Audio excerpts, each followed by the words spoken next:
흔히들 이 시편 19장을 보고 가장 심오하고 아름다운 시 중에 하나다 이렇게 말들을 많이 합니다. 그 이유는 여러 가지가 있겠습니다만은 19장을 우리 모두가 읽을 때마다 느끼는 바입니다만은 너무 시적입니다. 그리고 우리나라 번역도 참 걸작으로 번역을 했다고 생각합니다. 너무 번역이 또 아름답고 잘 됐습니다. 그래서 우리 마음에 와 닿는 그 시적인 감각이 더 강렬하게 느껴지는 것 같습니다. 이 시의 영역은 우리가 1절에서 하늘과 궁창을 논하는 것으로부터 시작하는데 이것이 점점 하나님의 말씀으로 연결되고 나중에는 14절 우리의 입의 말과 마음의 묵상에까지 이어지는 참 광범위한 영역을 커버하는 시라고 우리가 이야기할 수 있습니다. 19장 전체의 주제를 말한다면 자신을 계시하시는 하나님이라고 할 수 있습니다. 계시가 무엇입니까? 하나님께서 자기를 알리는 것을 이야기합니다. 또 다른 말로 표현하면 자기를 우리에게 말씀하시는 분으로 표현하는 것을 계시라고 합니다. 자기를 알리시는 분, 또 우리에게 말씀하시는 분, 이분이 바로 하나님이시다 하는 것이 바로 19장에 나타난 전체 테마입니다. 우리 하나님은 우리와 말씀하시기를 원하시고 또 우리와 교제하시기를 기뻐하십니다. 그래서 제일 먼저는 하나님께서 자신이 만드신 자연 만물을 통해서 우리와 말씀하신다 하는 것이 1절부터 6절까지 내용입니다. 이 자연 만물을 통해서 우리에게 말씀하시고 자신을 우리에게 알려주신다. 이것을 흔히 말해서 일반 계시라고도 하고 자연 계시라고도 합니다. 창조 계시라고 하는 사람도 있습니다. 어느 쪽이든지 좋은데 오히려 광범위한 의미로 받아들이려면은 자연 계시라는 말이 더 우리에게 와닿는 표현이라고 생각합니다. 하나님은 자연 만물을 통해서 우리에게 계시하시고 말씀하신다. 그 다음에 두 번째로는 7절부터 13절까지 하나님은 자신이 기록한 성경을 통해서 우리에게 자기를 알려주시고 말씀하신다. 이렇게 말할 수 있습니다. 그래서 이 성경을 일컬어서 특별 계시다 혹은 말씀 계시다 하는 말을 합니다. 이렇게 자연을 통해 하나님을 알고 말씀을 통해 하나님을 만난 사람들은 14절에 그 입의 말과 그 마음의 묵상이 전적으로 하나님을 향하게 되어 있습니다. 이것이 결론이죠. 어떻게 보면은 하나님이 자기를 이처럼 우리에게 알리시기를 원하시며 교제하시기를 원하신다 하는 것은 신구약 성경 전체에 흐르는 하나의 중요한 사상이라고 봅니다. 우리 하나님은 혼자 계시기를 원하시는 분이 아닙니다. 저 높은 곳 거룩한 곳에서 혼자 모든 다른 피조물과 인연을 끊고 자기 자신이 유아 독종격으로 구하시기를 원하시는 그런 고립된 하나님이 아닙니다. 하나님은 말씀하시기를 좋아합니다. 하나님은 교제하기를 좋아합니다.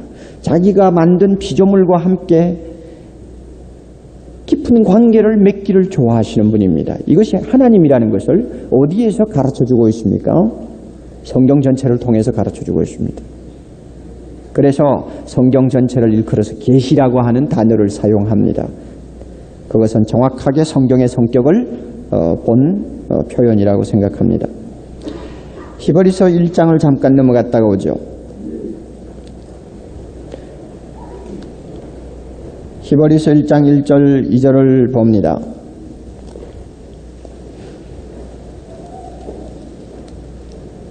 (353페이지) 1절입니다. 옛적에 선지자들로 여러 부분과 여러 모양으로 우리 조상들에게 말씀하신 하나님, 여기서 말씀하시는 하나님을 지금 이야기하고 있습니다. 그런데 언제 말씀했느냐? 옛적에, 이것은 구약시대에 하는 말입니다. 구약시대에는 하나님께서 선지자들을 통해서 여러 시기에 여러 가지 형태를 통해서 여러 가지 양태를 통해서 우리 조상들에게 말씀을 하셨고 자기를 계시하셨다 그랬습니다. 아브라함의 시대에 말씀하신 것이 있었고 모세의 시대에 말씀하신 것이 있었고 여러 부분으로 말씀했다 그 이야기죠. 그리고 하나님께서 우리 조상들에게 말씀하시는 또 루트는 다양했습니다. 천사를 통해 또는 환상을 통해 꿈을 통해 아니면 가시덤불의 불꽃 속에서 아니면 직접 만나셔서 다양한 방법으로 우리 조상들에게 말씀하신 하나님입니다. 우리가 아버지라고 부르시는 하나님이 누굽니까? 우리와 말씀하시기를 좋아하는 하나님이요 자기 자신을 우리에게 알리기를 기뻐하시는 하나님이다. 이것이 구약 전체 테마입니다. 그 다음에 2절 이 모든 날 마지막에 언제일까요?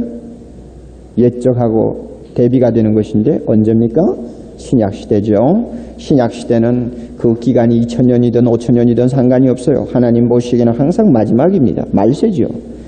이 모든 날 마지막에는 하나님이 우리에게 어떻게 말씀하셨습니까? 아들을 통해서 말씀하셨다 했습니다. 그래서 예수 그리스도가 오셔서 말씀하신 것이 바로 신약 시대입니다.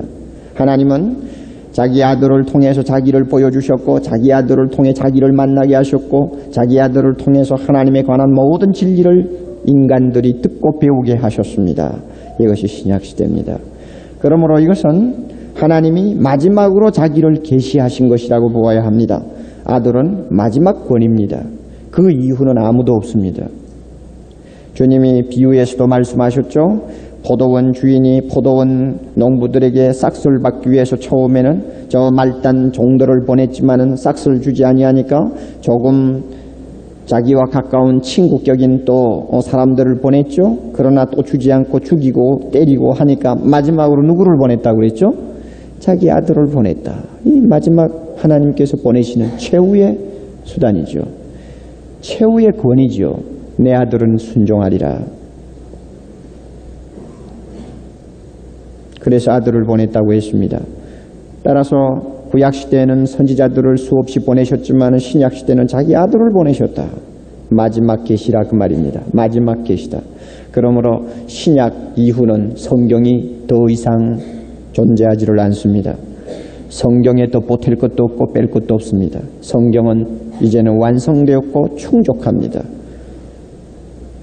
이런 의미에서 오늘날 하나님의 계시를 받았다고 하는 사람들은 주의해야 합니다. 성경 외에는 하나님이 주시는 계시가 없습니다. 자기 아들 예수 그리스도를 통해서 주신 계시 이외에 더 줄 계시가 없습니다. 계시는 종결되었습니다. 좀 섭섭한 이야기가 될지는 모르지만은 계시받았다고 하는 말을 함부로 하는 사람 성경 좀 배우기를 바랍니다. 자기 무식을 드러내는 것밖에 되지 않아요. 무엇이 답답해서 하나님이 자기 아들을 통해 말씀하신 것도 부족해서 아무것도 아닌 사람 붙들고 계시를 하시겠어. 생각을 해봐요. 자기가 하나님 아들보다 더 권위가 있다는 이야기요? 그렇게밖에 들리지 않죠. 이렇게 볼 때 하나님은 구약시대도 마찬가지요 신약시대도 마찬가지요 자기를 알리시고 우리에게 말씀하시기를 기뻐하는 하나님이다. 믿습니까 여러분? 참 좋으신 하나님입니다. 참 좋으신 하나님. 이런 하나님을 다윗은 우주 만물을 통해서 만나고 기록된 구약 성경을 통해서 만났다고 고백하는 것이 바로 19장입니다. 이렇게 자기를 나타내시고 말씀하시는 하나님을 항상 만나는 사람들의 마음은 늘 찬양이 넘치죠. 내 입의 말과 마음의 묵상이 언제든지 하나님을 향해서 마치 향로의 연기가 피어오르듯이 하나님을 향해서 피어오르게 되어 있습니다. 여러분 참 우리가 이런 사람이 되었으면 참 좋겠어요. 저도 아직 그런 단계까지 올라갔다고 말하기 어려운 사람입니다만 우리 모두가 좀 그런 단계까지 갔으면 좋겠습니다. 찬송가 기억이 하나 나죠. 무슨 찬송 기억납니까? 시편 19장 이 14절을 인용한 찬송이 있죠. 무엇입니까? 예, 피아노 한번 쳐봐요. 시편 19장 얼마요? 14절. 좀 외워놓으세요. 이 찬송가를 부르면서 성경 구절인데 어디 있는지도 모르고 부르면 안 됩니다. 어디라고요? 1914라고 1914. 네, 시편 1914예요. 그 내용이 지금 우리 잘 부르는 찬송에 나와 있습니다. 좀 빨리. 자.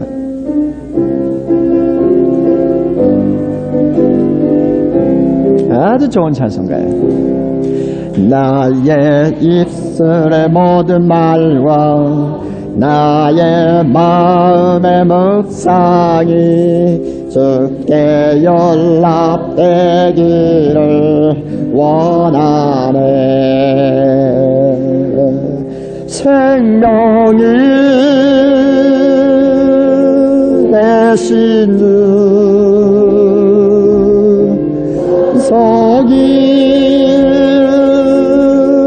되신 주 나의 입술의 모든 말과 나의 마음의 묵상이 주께 연락되기를 원하네. 한 번 나의 입술의 모든 말과 나의 마음의 묵상이 주께 연락되기를 원하네. 생명이 되신 주 반석이 되신 주 아멘. 나의 입술의 모든 말과 나의 마음의 묵상이 주께 연락되기를 원하네. 2절 나의 입술의 모든 말과 나의 마음의 묵상이 주께 연락되기를 원하네. 소망이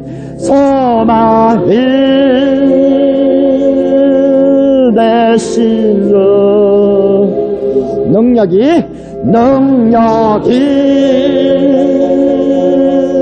되신 주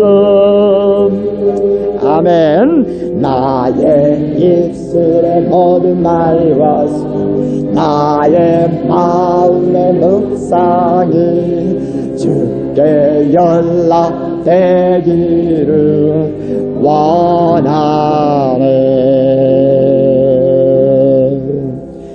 아멘. 시편 19장을 우리가 묵상하고 결론은 바로 14절에서 우리도 다윗같이 되는 것입니다. 이것이 중요하죠. 먼저 1절부터 6절까지 자연 만물을 통해서 말씀하시는 하나님 좀 우리가 살펴봅시다. 다윗은 날마다 높고 강대하고 찬란한 하늘을 올려다보면서 묵상할 때마다 장엄한 음성을 듣는 사람이었습니다. 그 음성이 무슨 음성인가요? 하늘이 하나님의 영광을 선포하는 음성이었습니다. 하늘을 궁창으로 표현합니다. 궁창이 창조자의 그 선하신 일을 노래하는 소리를 그는 들었습니다. 그 음성은 우리 인간이 알아듣는 언어가 없습니다. 또 우리 인간이 들을 수 있는 어떤 소리도 아닙니다. 그럼에도 불구하고 4절에 다윗이 그 공창이 선포하는 찬양의 소리를 들으니까 그 소리는 온 땅 끝까지 안 통하는 데가 없고 온 우주 만물 끝까지 그 소리가 이르지 아니하는 곳이 없다는 것을 그는 알았습니다. 참 대단하죠. 이것을 단순히 하나의 시적인 표현이다 이렇게 말하면 안 됩니다. 성령의 감동함을 받은 사람, 자연 속에서 하나님의 영광을 볼 수 있는 영의 눈이 열린 사람, 영의 귀가 열린 사람은 인간이 듣는 그런 소리도 아니요, 인간이 알아듣는 언어도 아니지만 자연을 통해서 울려 퍼지는 놀라운 소리를, 음성을 듣게 된다는 것입니다. 아마 이것은 믿음의 소리겠죠. 신비적으로 생각하지 마십시오. 이것은 믿음의 소리죠. 물론 요즘에 과학적으로 이야기하는 것을 들으면 천문학자들이 아주 정밀한 기계를 가지고 포착하면 우주에는 굉장한 소리가 많이 있다고 그래요. 우리가 듣지 못하는 소리. 그러나 다윗이 그런 과학적인 소리를 이야기하는 것이 아닙니다. 그 소리는 끊어지지 않아요. 날은 날에게 말하고 밤은 밤에게 지식을 전하니, 하나님의 영광을 선포하는 그 찬양의 소리가 낮에도 계속되고 밤에도 계속된다 그 말입니다. 우주가 하나님의 그 아름다운 솜씨를 자랑하고 노래하는 그 소리는 낮에만 있는 것도 아니고 밤에만 있는 것도 아니야. 밤낮 없이 계속되고 온 세계가 다 들을 수 있도록 끊어지지 않고 울려 퍼진다는 것을 다윗은 듣고 알았습니다. 왜 자연 만물이 이렇게 하나님의 솜씨를 자랑합니까? 찾지 않아도 됩니다. 조용히 여러분이 회상을 하세요. 제가 읽어드릴 테니까. 창세기 1장에 보면은 하나님께서 천지를 창조하시니라. 하나님의 천지 창조 내용이 나옵니다. 그런데 3절에 하나님이 말씀하시기를 무엇이 있으라? 빛이 있으라. 말씀하시니까 빛이 있었고, 그 다음에 하나님이 또 말씀하시기를 물 가운데 궁창이 있으라 하니까 물과 물이 나뉘어서 궁창이 생기고, 하나님이 또 가라사대 말씀하시되 천하의 물이 한 곳으로 모이라 하니까 육지가 생기고, 이렇게 해서 창조가 완성되었습니다. 그럼 이것은 뭘 의미합니까? 궁창을 만드실 때 말씀으로 창조하셨기 때문에 그 궁창에는 하나님이 녹음시켜 놓은 소리가 있어요. 하나님의 말씀이 녹음이 되어 있어요. 이 육지에 하나님의 말씀이 녹음되어 있어요. 온 천지에 가득한 피조물에 하나님의 말씀이 녹음이 되어 있어요. 그래서 그 말씀은, 하나님의 음성은 마치 테이프를 틀어놓은 것처럼 항상 창조자 하나님을 찬송하게 되어 있습니다. 저는 그렇게 믿습니다. 천지 만물을 말씀으로 창조하신 그 우렁찬 하나님의 음성이 창조가 끝마쳐지면서 그 음성도 사라졌다고 저는 생각지 않습니다. 그래서 어느 성경에 보면 하나님이 말씀으로 천지를 붙들고 지탱하고 계신다고 했습니다. 그것이 뭘까? 온 우주에 하나님의 음성이 녹음되어 있어요. 그래서 자연 만물이 항상 하나님을 찬양하고 창조자에게 영광을 선포합니다. 이 소리를 다윗이 지금 밤낮 없이 들은 것입니다. 어디를 보아도 그 소리가 없는 곳이 없어요. 이런 의미에서 다윗은 정말 축복받은 사람이라고 할 수 있습니다. 못 듣는 사람 너무 많은데 다윗은 이 소리를 들었습니다. 그리고 다윗은 듣기만 한 것이 아닙니다. 보기도 했습니다. 하나님이 만드신 피조물 가운데 가장 걸작품이라고 할 수 있는 저 태양을 볼 때마다 그는 하나님의 영광을 눈으로 보듯이 했습니다. 해가 마치 무엇과 같다고요? 5절에 그 방에서 나오는 신랑과 같다. 글쎄 이게 무슨 표현인지 모르겠어요. 여러분 방에서 나오는 신랑이 뭐 어떻습니까? 좀 다른 데가 있나요? 어디 시집 가신 분들 한 말씀 해보세요. 시집 가서 방에서 신랑이 문을 열고 나오는 게 뭐 좀 다른 데가 있나요? 뭐 예를 들면 뭐 더 젊음이 넘친다든지 뭐 아니면 더 뭐 남자답고 아름답다든지 뭐가 있나요? 글쎄 왜 이런 표현을 했는지는 모르지만 신선하고 젊고 생생하다는 어떤 의미가 있겠죠.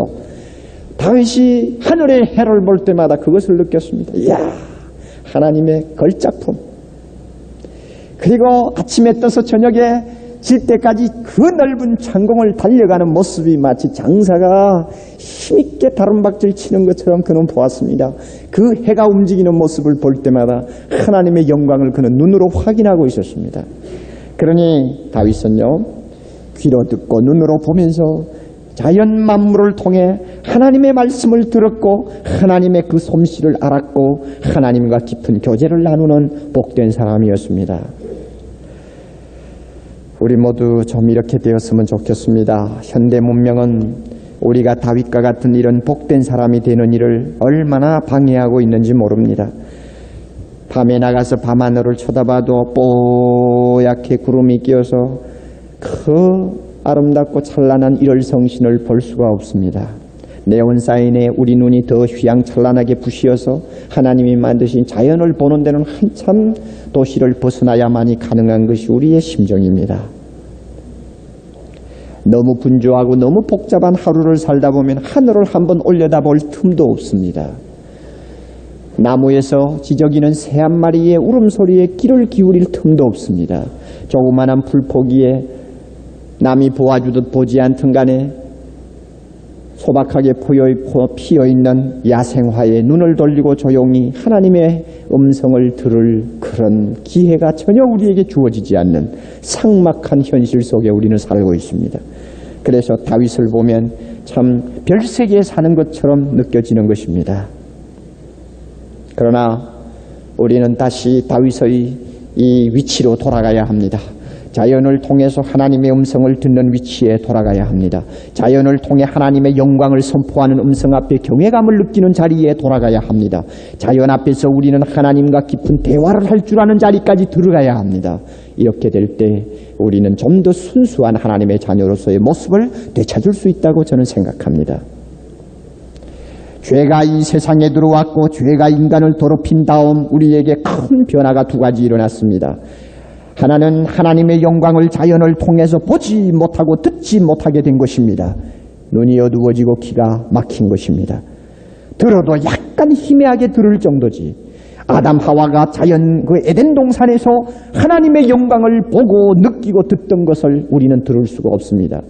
이만큼 우리는 피해를 보고 있습니다. 얼마나 죄가 미운지 모릅니다. 죄가 얼마나 우리를 더럽혔는지 모릅니다. 그러면서도 우리는 죄를 사랑하는 기질이 있으니 알다가도 모를 존재들이죠. 죄 때문에 우리의 귀가 얼마나 망했는지 몰라요. 온 우주에 충만한 하나님의 그 영광을 선포하는 소리를 도무지 들을 수가 없으니 죄가 우리를 그렇게 만들었어요. 죄가 우리의 눈을 흐려놓았습니다. 하늘을 보아도 아무리 아름다운 자연을 보아도 하나님의 그 영광을 찬양하는 자연의 그 순수한 모습을 발견할 수가 없는 것이 오늘날 오염된 우리의 눈이 아닙니까? 죄 때문에 그렇습니다. 그러므로 예수 그리스도의 피로 죄 사함을 받은 하나님의 자녀는 자연 만물을 통해서 하나님의 영광을 선포하는 음성을 들으며 하나님의 영광을 나타내는 그 솜씨를 볼 수 있는 귀와 눈을 다시 회복해야 합니다. 우리 하나님 앞에 기도할 필요가 있어요. 이런 의미에서 은혜 받은 사람들은 자연을 무척 사랑합니다. 은혜 받은 사람일수록 자연 속에서 조용한 시간을 갖기를 좋아합니다. 은혜 받은 사람, 귀가 열린 사람, 눈이 열린 사람의 특징이죠. 죄가 이 세상에 들어와서 또 우리에게 해를 끼친 것이 있다면 자연을 통해서 하나님을 발견하는 대신에 자연을 하나님으로 대치해서 우상 숭배를 하게 되었다는 것입니다. 그렇죠? 다윗은 온 우주 만물을 그의 눈앞에 그려보면서 하나님 창조자를 찬양했는데 죄로 인하여 오염된 인간은 하나님은 발견하지 못하고 하나님이 만드신 이 우주를 하나님처럼 착각하고 우상을 숭배하는 사람이 되어버렸습니다. 이것이 세상 사람이 보는 죄악의 피해지요. 그러나 우리는 이미 이와 같은 피해로부터 벗어났다고 믿습니다. 아멘. 믿습니다. 두 번째로 다윗은 자연계에서 자연계시로부터 기록된 하나님의 말씀의 계시로 그는 눈을 돌립니다. 그것이 7절부터입니다. 아무리 하나님의 영광을 선포하는 자연이라고 할지라도 그것은 충족하지 못합니다. 자연은 우리를 예술가로 만들 수는 있습니다. 자연은 우리를 철학자로 만들 수는 있습니다. 자연은 우리를 종교가로 만들 수는 있습니다. 그러나 자연은 우리를 하나님의 자녀로 만들지는 못합니다.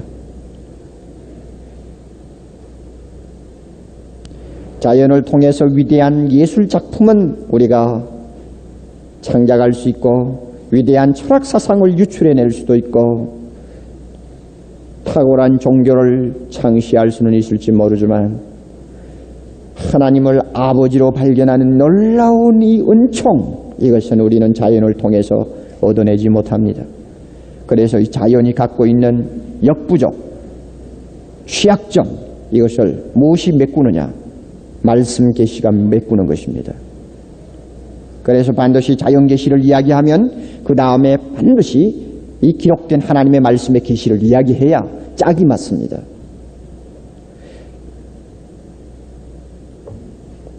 그저 비근한 예가 될지는 모르겠습니다만 자연은 마치 레코드판에서 울려 나오는 아름다운 음악과 같다고 생각합니다. 아니면은 벽에 걸린 화가의 그림과 같다고 생각합니다.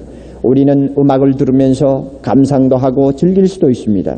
우리는 그림을 보면서 그림의 그 여러 가지 아름다운 그 솜씨를 우리는 뜯어보면서 감상을 할 수가 있습니다. 그러나 그것만 있다면 우리는 만족할 만한 것을 다 얻지 못합니다. 반드시 해설집이 필요합니다. 누구의 작품인가를 명시한 어떤 설명서가 필요합니다. 그 그림의 사상이 무엇인가를 우리에게 깨우쳐주는 어떤 가이드가 필요합니다. 그것이 있을 때 그 그림에 대한 것은 완벽하게 우리에게 하나의 사상, 하나의 예술작품으로 전달됩니다. 아무리 자연이 아름다워 그 가운데서 위대한 음악이 나오고 미술이 나온다 할지라도 하나님의 말씀이 없으면 이 자연의 구체적인 실제적인 창조자가 누군가를 우리는 배울 길이 없고 이 자연을 만든 목적도 우리는 배울 길이 없으며 이 자연 하나하나가 갖고 있는 의미가 무엇인가도 찾아낼 수가 없습니다. 그러므로 반드시 하나님의 말씀이 뒤따라가야 합니다. 이런 의미에서 19장에서 말씀 계시를 잇따라 이야기하는 것은 너무나 자연스러운 이야기입니다. 이 말씀은 어떤 말씀입니까? 자, 보세요. 7절에 완전한 것입니다. 또 어떤 것입니까? 확실합니다. 또 8절에 정직합니다. 또 순결합니다. 9절에 가면 이 말씀은 또 어떻습니까? 정결합니다. 영원합니다. 이 말씀은 확실합니다. 의롭습니다. 하나님께서 우리에게 기록해 준 이 말씀은 이렇게 완벽한 계시요, 하나님이 인간에게 주신 가장 최종적이고 가장 완전하고 가장 무게 있고 권위 있는 완전한 하나님 자신의 이력서요, 명세서요, 자기 자신의 프로필이요, 자기 자신의 모든 것을 담은 하나의 설명서입니다. 그만큼 이 말씀은 빠진 것이 없습니다. 그리고 자연 계시에서는 도무지 기대할 수 없는 기능들이 하나님의 말씀 안에 다 들어 있습니다. 무엇입니까? 자, 보세요. 여러분 7절 이하에 보면은 단어 표현이 여러 가지가 나와서 혼돈하실지 모릅니다. 그것부터 먼저 설명하죠. 하나님의 말씀을 먼저 뭐라고 했죠? 율법, 그 다음에 증거, 또 교훈, 또 계명, 그리고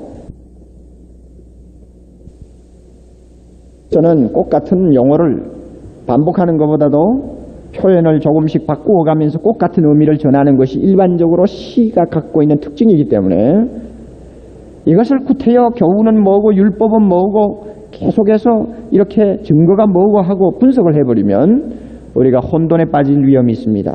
그저 이 6가지 표현을 하나로 묶어서 무엇입니까? 기록된 말씀. 더 구체적으로 이야기하면 구약 성경입니다. 왜냐하면 이때는 신약은 없었으니까 구약 성경이요. 이 구약 성경은 자연 계시가 가지고 있지 못하는 놀라운 기능들을 갖고 있습니다. 첫째 기능이 무엇입니까? 7절 영혼을 어떻게 합니까? 소성케 하는 능력을 가지고 있습니다. 이 소성케 한다는 말은 개종한다는 말하고 같습니다. 회개시킨다 하는 의미입니다. 악한 사람을 선한 사람으로 바꾸어 놓고 하나님을 멀리하던 사람이 하나님 앞으로 돌아오게 하며 죄를 범하던 자가 죄를 고백하면서 씻음받는 큰 역사들을 이루는 것을 여기서 소성케 한다, 즉 개종한다는 뜻입니다. 설명할 필요가 있습니까, 여러분? 우리는 지난 주일날 세례간증을 들으면서도 하나님의 말씀이 얼마나 능력이 큰가를 참 시간마다 절감하지 않았습니까? 정말 하나님의 말씀은 인간을 다시 살아나게 하는 큰 능력을 갖고 있습니다. 죽은 자와 같은 자를 일으키며 그야말로 쓸모없는 자 같은 자를 다시 쓸모있는 자로 바꾸어 놓는 이야, 정말 놀라운 능력을 가진 것이 말씀이다. 이것을 우리는 지난주에도 우리는 듣고 느끼고 체험했습니다.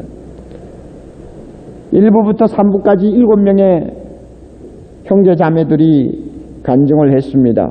테이프가 나왔으니까 여러분 다 들어보세요. 여러분은 예배를 한 번밖에 참석 못했으니까 다 듣지 못했죠. 그러니까 한번 들어보세요. 너무 놀라운 간증들이었습니다. 어떤 형제의 간증이 기억납니다. 그는 예수 믿기 전에 얼마나 참 부끄러운 생활들을 했는가를 참 서스럼 없이 다 내놓았습니다. 한마디 단어 안에 모든 내용들을 다 압축해서 그는 어떻게 산 사람이었다. 얼마나 소망이 없고 참 더 이상 이제는 기대할 만한 가치조차 없는 존재였다는 것을 자기가 이야기하고 그 다음에는 예수 때문에 자기가 어떤 사람이 되었는가를 이야기합니다. 놀라운 이야기요. 정말 놀라운 이야기요. 예수 믿지 아니하는 남자들이 뭐 외박 좀 하는 것을 죄라고 흔히들 생각합니까? 그런데 이 친구는 몇 달 동안 외박도 할 정도로 그냥 인생을 마음대로 살았다고 볼 정도입니다. 누가 그 사람을 치료할 수 있으며 누가 그 사람을 소성케 할 수 있습니까? 철학서를 가지고 그 사람 바꿀 수 있나? 예수를 가지고 바꿀 수 있나요? 아니면 공간을 가지고 그 사람을 바꿀 수 있나요? 뭘 가지고 그 사람을 완전히 과거의 습관 다 끊어버리고 하나님 앞에서 새 사람으로 살 수 있게 만드느냐 말입니다. 하나님의 말씀밖에 없어요. 그런 증거를 우리가 한두 건 봅니까? 그러니 여기서 하나님의 말씀은 영혼을 소성케 한다. 아멘. 어떤 부인의 간증 들으셨어요? 여러분 기억납니까? 사랑의 교회 처음 몇 년 전에 와가지고는 옥 목사가 쳐다보니 야 저게 뭐 목사냐 하고 생각이 들어서 아예 만정이 떨어져가지고 그 다음에 교회를 안 나온 것이 4, 5년 동안 안 나왔어요. 아마 저를 뭐 어떻게 보았는지는 모르지만 하여튼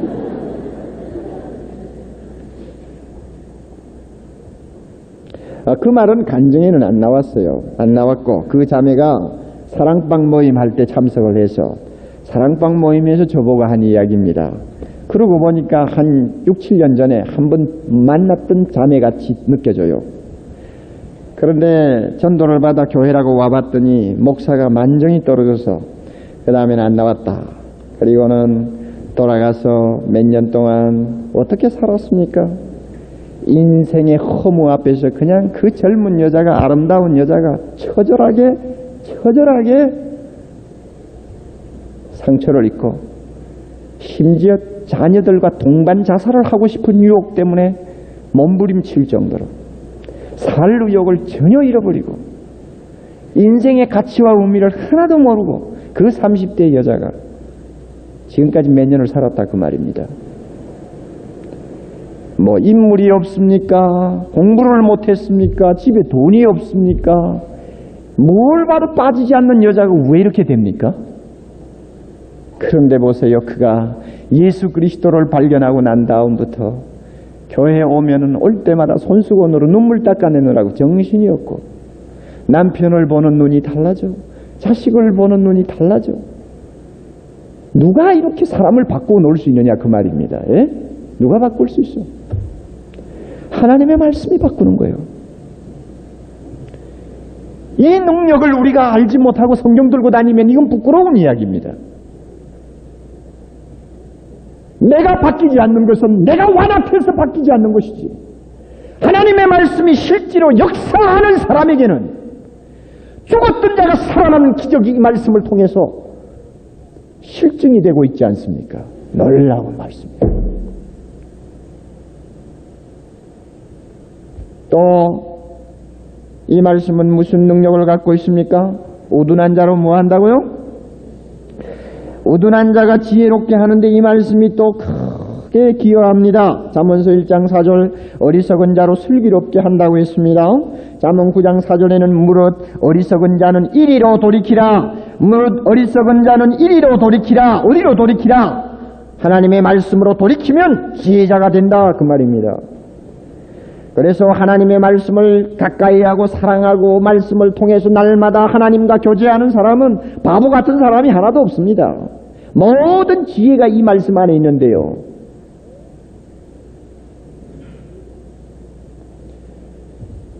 우리 부인들 남편 다루는 비결이 어디 있는지 알아요? 남편 다루는 지혜 말입니다. 어디 있어요? 날마다 부부에 관한 하는 책들만 자꾸 끌어다가 여러분 읽어봐야 그게 그거라고. 진짜 부부 생활에서 부인이 남편을 다루는 비결은 성경 안에 있습니다. 한번 해보세요. 기가 막힙니다. 나는 성경에서 부인 다루는 법에 정통한 사람이에요. 그래서 부인을 얼마나 잘 다루는지 꼼짝 못한다고. 왜냐하면 난 성경에서 배웠거든.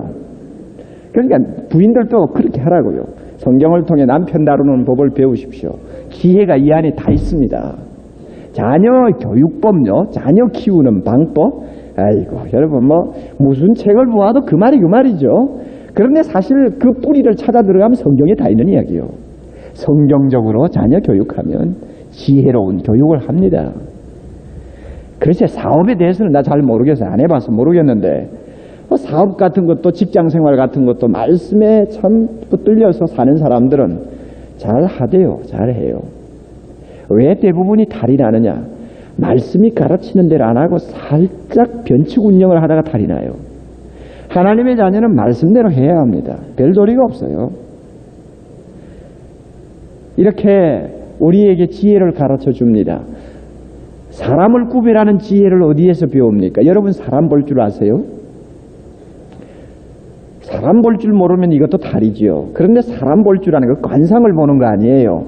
그것은 하나님의 말씀을 모르는 사람들이 하는 짓이고 하나님의 말씀을 깊이 아는 사람은 관상 보고 사람 보지 않습니다.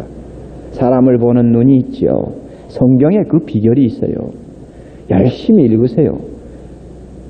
인스턴트로 배우려고 하지 말고 열심히 읽으세요. 지혜가 나옵니다. 또 보세요. 성경은 뭘 한다고요? 우리의 마음을 어떻게 한다고 했습니까? 기쁘게 한다고 했습니다. 참 감사하죠. 하나님의 말씀, 이 말씀을 가까이 하는 사람은 말씀을 통해서 날마다 기쁨을 얻습니다. 자, 좀 구체적으로 이야기합시다. 어떻게 하는 것이 말씀을 가지고 마음의 기쁨을 얻는 것입니까? 마음이 우울하고 답답하고 그저 살맛이 없을 때 하나님 말씀 펴기만 하면 그냥 마음이 금방 기뻐집니까? 그렇게 말하는 것은 좀 이상하지요.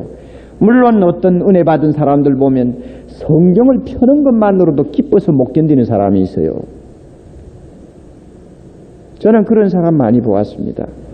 하나님의 말씀을 읽을 수 있는 시간을 갖는 그것만 가지고도 기뻐서 어찌할 줄을 몰라요. 얼굴이 환해져요. 그래서 마음이 슬프고 괴로울 때마다 항상 성경을 들고 어디를 가요. 그 독특한 은혜를 받은 사람이요. 나는 아직 그런 은혜는 못 받았습니다.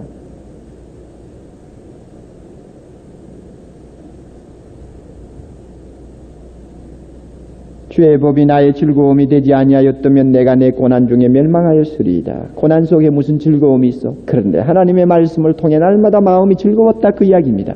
만약에 성경을 통해 그 즐거움을 맛보는 생활이 없었더라면 고난 속에서 나는 자살을 했더니 벌써 인생 끝냈을 것입니다 하는 고백이 바로 시편 119편 저자의 고백 아닙니까? 그래서 그는 하나님의 말씀이 얼마나 좋은지 굴송이처럼 달다고 했죠. 그런데 여러분 어떻게 하는 것이 하나님의 말씀을 통해 마음의 기쁨을 얻는 것입니까? 제가 볼 때는 이 몇 가지 루트가 있다고 봅니다. 무조건 성경만 펴면 기쁘다 그런 사람도 있어요. 그러나 그렇게 되지 못하는 사람에게 있어서 몇 가지 루트가 있어요. 제일 초보적이라고 할까요? 제일 우리에게 흔히 있는 일은 성경을 읽어가다가 특별히 내 마음을 위로하는 말씀이 나올 때입니다. 그렇죠? 두려워 말라 내가 너와 함께 함이니라 하면은 막 그게 좋아가지고 어쩔 줄 모르죠. 불안했을 때 그 나에게 위로를 주는 말씀이란 말이에요.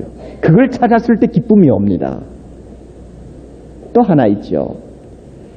어떤 문제로 고심을 하고 있는데 성경을 쭉 읽으면서 묵상하는 중에 해답이 성경 안에서 발견될 때입니다.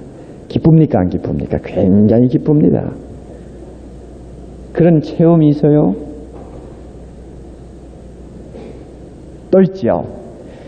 하나님의 말씀을 계속 묵상하고 있는 가운데 지금까지 내가 깨닫지도 못했고 알지도 못했던 새로운 진리를 말씀에서 발견했을 때 기쁨입니다.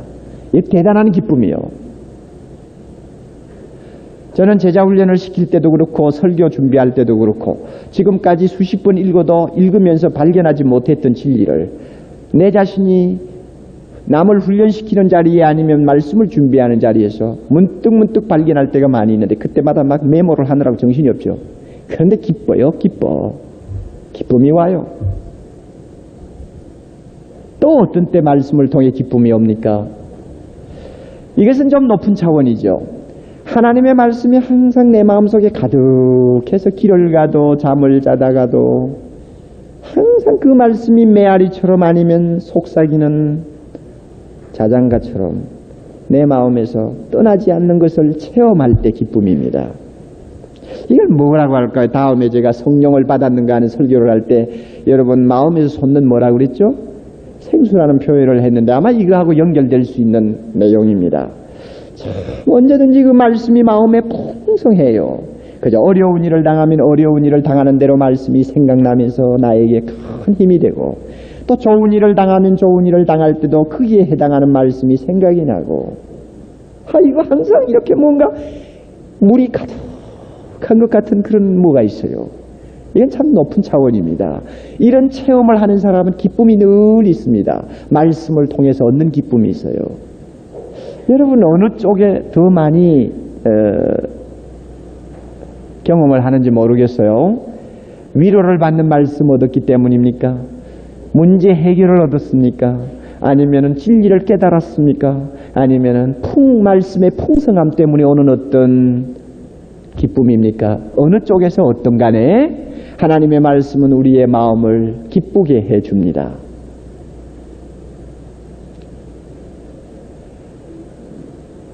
이런 기쁨의 강맥을 하나님의 말씀 안에서 찾아내려면 이렇게 기쁨이 솟는 생수를 찾아내려면 깊이 파고 들어가야 합니다. 우리는 그만 성경만 펴가지고 눈으로 빨리빨리 어디 눈이 빨리 고정되는 데서 무언가를 얻으려고 막 한 칸 힘을 쓰다가 덮어버리는데 그런 그 값싼 인스턴트식의 성경을 읽으면 만년 가도 우리의 마음을 기쁘게 하는 그 맛을 못 봅니다. 인내하면서 시간을 투자하면서 말씀 앞에서 읽고 기다리고 묵상해야 됩니다. 그럴 때에 위로가 있고 해답이 있고 그럴 때에 진리가 발견되고 그럴 때에 내 마음이 말씀으로 충만해지는 체험을 갖게 됩니다. 여러분 그대로 실천하십시오. 그 다음에 무엇입니까? 눈을 밝게 한다고 했죠. 아멘. 눈을 밝게 하죠.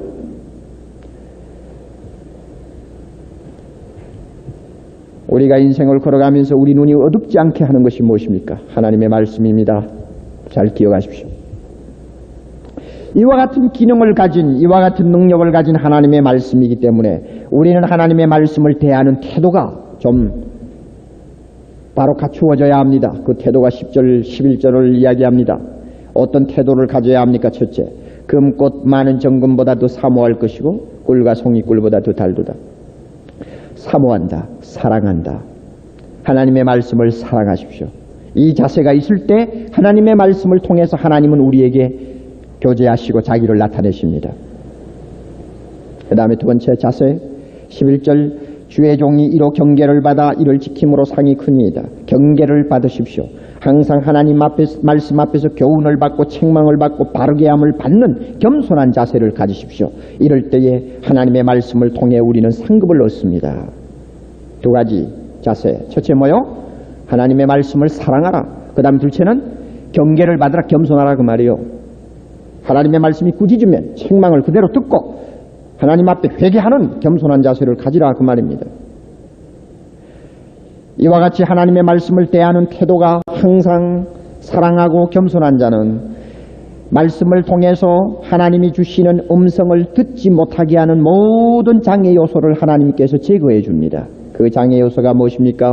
12절 우리의 허물을 항상 깨닫게 해서 그 허물을 제거해 줍니다. 심지어는 내가 알지 못했던 숨어있는 죄까지도 드러내서 그것들을 깨끗하게 처리해 줍니다. 왜? 그것들이 걸리면 하나님과 교제할 수가 없으니까. 하나님의 말씀을 통해서 마음의 기쁨을 얻지 못하고 눈을 밝게 할 수가 없으니까 하나님께서 그 말씀을 사랑하는 자에게는 항상 허물을 발견하게 하셔서 그로 하여금 하나님과 교제가 단절되지 않도록 해주신다는 말입니다. 동시에 13절 내가 고의적으로 나도 모르게 범하는 어떤 죄가 있단 말이에요. 의도적으로 범하는 죄까지도 하나님이 짓지 못하게 하시며 어떤 죄라도 우리를 지배하지 못하도록 해주십니다. 이렇게 함으로써 하나님과 우리 사이의 교제가 단절되지 않도록 해주십니다. 하나님의 말씀을 사랑하는 자, 하나님의 말씀을 겸허히 받아들이는 자에게 하나님이 이와 같은 준비 작업을 항상 해주십니다. 그러므로 하나님과 우리 사이에는 항상 대로가 열려 있습니다. 말씀을 펼 때마다 하나님은 나에게 말씀하십니다. 나는 하나님에게 응답합니다. 어떻게 응답할까요? 주여, 나의 반석이시여 나의 구속자이시여, 내 입의 말이 항상 하나님께 있습니다. 내 마음의 묵상이 항상 하나님 앞에 연락되기를 원합니다. 언제든지 하나님을 향한 내 마음의 기도와 찬양이 있습니다. 얼마나 좋아요. 자연을 통해서 하나님의 음성을 듣기를 원합니까? 하나님의 기록된 말씀을 통해 하나님의 음성을 듣기를 원합니까? 그 말씀을 사랑하십시오. 그 말씀 앞에서 겸손하십시오. 그러면 하나님께서 우리 하나님과 자기 사이에 대로가 막히지 않도록 항상 걸리는 장애물들은 제거해 줍니다. 숨은 죄든지 고범죄든지 더러운 허물이든지 다 제거해 주시고 깨끗하게 대로를 열어주신 다음에 하나님은 항상 우리 앞에 나타나셔서 자기를 계시해 주십니다. 그럴 때마다 그 하나님을 만나는 우리는 우리 입술에 하나님께 드릴 찬양이 있고 기도가 있습니다. 우리 마음에 하나님을 향한 무엇인가 속삭임이 있으며 묵상이 있습니다. 나의 입술의 모든 말과 나의 마음의 묵상이 주께 연락되기를 원하네. 얼마나 좋아요. 이런 맛이 있기 때문에 예수 믿지 않습니까? 아멘입니까, 여러분? 다 같이 머리 숙이십시오.